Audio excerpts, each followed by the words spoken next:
Good afternoon, everybody.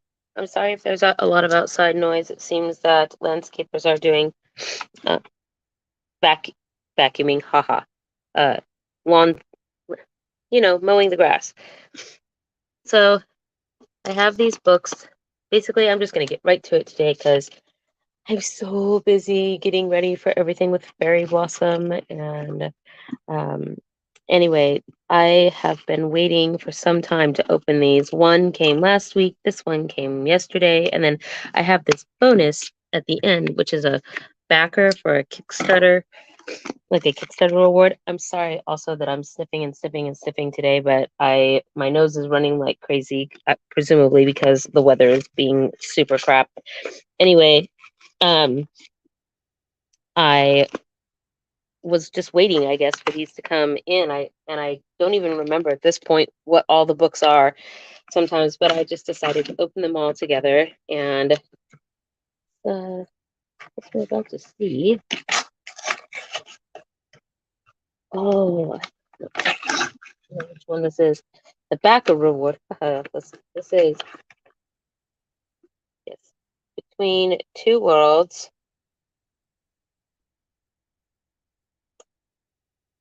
And this was a rabbit hole book that I fell down while reading.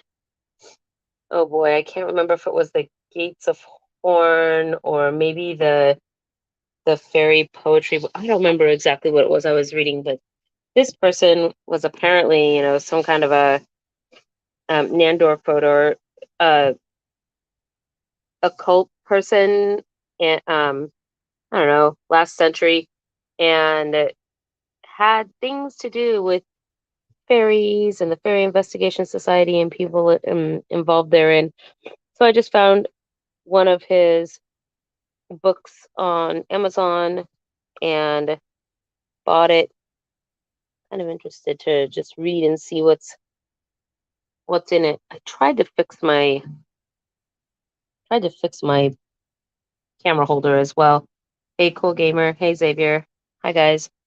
Uh, thanks for just tuning in. I'm just sharing a little book opening. So, um, yeah, you can kind of, I don't know, it's kind of the Coco's Island Mystery, Egyptian Curse, Dreaming True.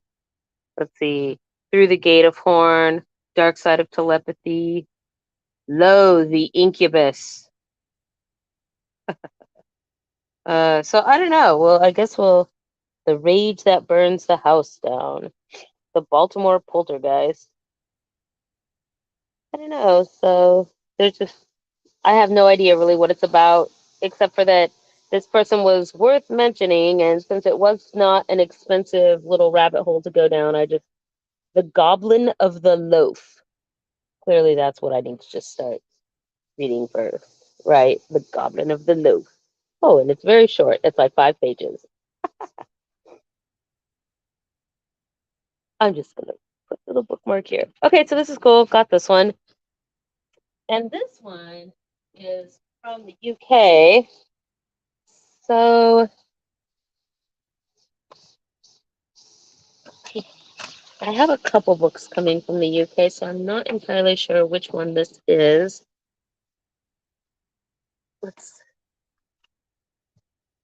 I always want to be careful when I cut these because I'm afraid of cutting something on the inside. Okay, rip it off fast. Oh, wait.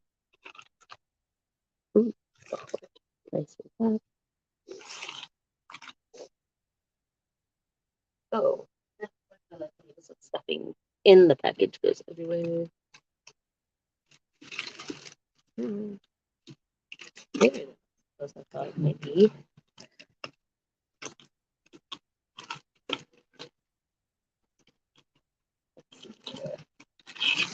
Oh gosh, it's so loud. Oh man, they must be right outside my door. And of course, I have the door open because the cats like to sit and just sniff the air. That's what they like to do. They think they want to go out, but they don't know that really they don't because it's basically raining on and off. They get all excited and then they get out there and they're like, oh, but it's wet. This isn't what we wanted. So, okay, so this is like a cool old book. I hope it's in there. Look at how marked up it is. got stuff on it. Who knows what even happened? Oh yeah, the Australian Wonderland. So this was I found this in the through a Fairy Investigation Society member from Australia, actually, and he was talking about how this was basically a fairy tale of Australian fae, which is not something I really have much of in, believe it or not, in all of the bazillions of books that I have about fairies. But I thought it was Brendan Emu. I thought it looked fascinating, and he had named, not he had named, but the book had named in some of its stuff, and this one was a little more spendy. Oh, look, it's got an inscription. It says,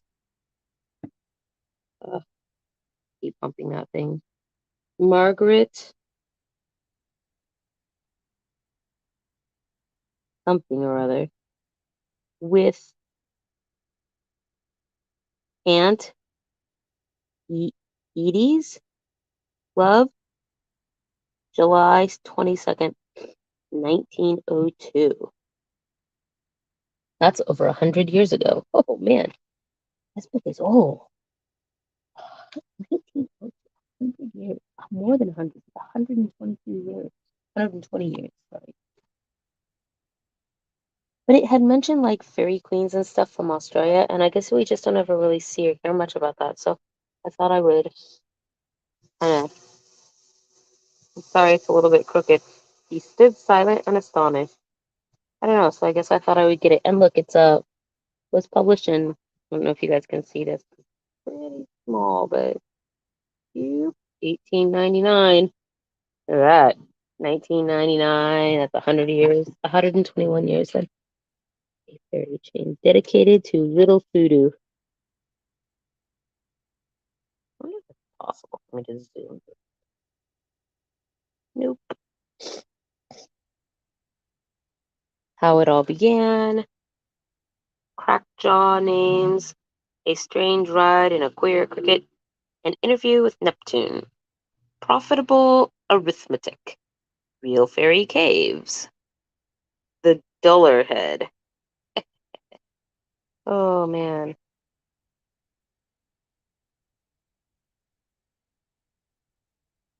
Huh. Interesting. So I guess I'm probably gonna take a minute because it won't take very long to read. Oh, look it's like a platypus. It's so cute. I wish to plant primroses, said the platypus. I think it's a platypus. I mean, it's got like a beaver tail and a duck bill and looks furry. Duck bill platypus. The yell rang down from the sky. So this is cool. I am looking forward to reading this. Sometimes I always wonder, you know, like I have these books and some of them are quite rare and expensive that, like not just everybody can go out and buy them. And I always think it's so cool to read them out loud online, so that other people can hear these stories and books that they couldn't otherwise access. At least I think it's cool, but I always feel like nobody else does because they're old and antiquated, and sometimes they say things that it's just would not be really socially acceptable today. I mean, and it's 100 years old, yeah. But I don't know, I guess it's like kind of touching the past, right? To just listen to it and hear it. And I mean, they're not terrible things. They're just they're often a little misogynistic, especially some of the ones that are like the old fairy tales. Yes, all about how women need to be, quiet and dutiful and other such things. So I like this. He takes like a kangaroo one way and an emu the other way. Oh, that's pretty. I don't know, just it's cool to me that to look inside of all of these things, and I always like to share them. I like to put the little post pictures on my Instagram. Riddle me, see. Oh, here's a riddle. Okay, let's see if you guys see that. Riddle me, see. Easy as easy can be. Your form back you'll win with a brass-headed pin. Riddle me, see. Hmm. I wonder if it's supposed to be a riddle or if it's supposed to just be a rhyme telling somebody to give them a riddle. I don't know. All right, you guys. That's that. And I think, oh, it's probably a horrible thing to do. I'm not gonna totally like sort of want to flip through it and see if anything falls out. Like, remember the time the bookmark fell out of, for the Theosophical Society, fell out of the Gates of Horn? That was pretty cool. See nothing. All right. That's it. Oh, no, wait, that's not it. Sorry, the surprise. Okay, so this is my Kickstarter reward. These went out like months ago, and I got it in a big pile of mail, and I set it on my computer tower, and it was at the bottom of the pile of mail, and then I thought I lost it for months, but I didn't. So here it is. I'm really excited to open this actually. So this was made by Allison Leonard, who is Herb Leonard's wife and friends of mine.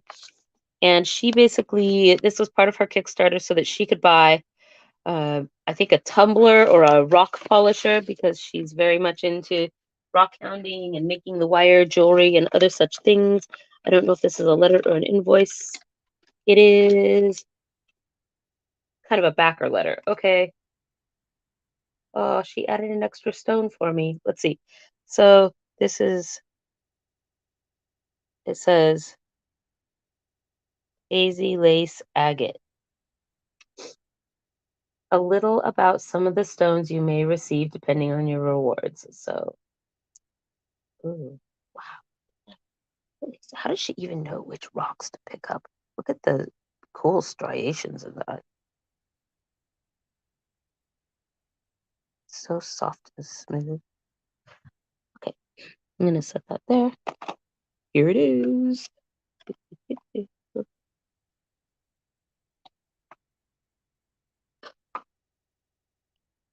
Oh, it's beautiful. On this wonderful silver chain. There it is. So I had chosen, look at that, Allison, wire and stone. Wow, this is just really, really great. Maybe I'll even wear it today.